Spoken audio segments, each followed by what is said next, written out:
Zararlı nefes alışverişlerin ortasında, hayatımın sonunda en kritik noktasında. Kollarımda boşluklarım vardı tek sarıldığım, içimde 20. kişilikte tek sanıldığım. Bu koskoca dünyada ne alem, ne mahallem var ne de bir sahnem.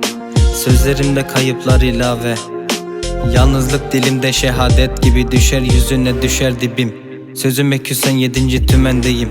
Siniri çeken bir paratoner gibi, yokluğunda agresyona seferdeyim. Kim alır bilemem ve geri dönemem. Bir okyanus ortasındayım, seni sevemem. Ne gemide dümen var ne sözümde dümen. Sadece bu ihanetin gözümde tüten. Ne bugüne ne de yarına saklamadım seni yanıma. Yarım kalır aramızda veda, öldüğüm gün gelme bana. Ne bugün ne de yarınıma saklamadım seni yanıma. Yarım kalır aramızda veda, öldüğüm gün gelme bana.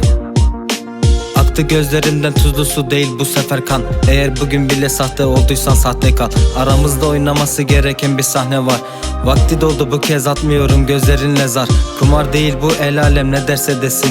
Sokakta birkaç embesil merakla yolumu kesmesin. Hiç kimse sorunu bilmesin, hiç kimse sorunu çözmesin. Temiz kalman için bir çabam vardı, zoruna gitmesin. Bu ellerimde deva değil lanet.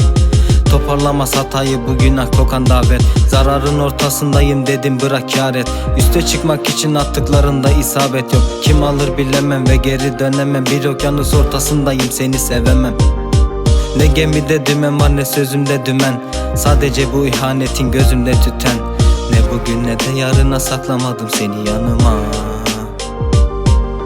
Yarım kalır aramızda veda, öldüğüm gün gelme bana. Ne bugün ne de yarına saklamadım seni yanıma. Yarım kalır aramızda veda, öldüğüm gün gelme bana. Ne bugün ne de yarına saklamadım seni yanıma.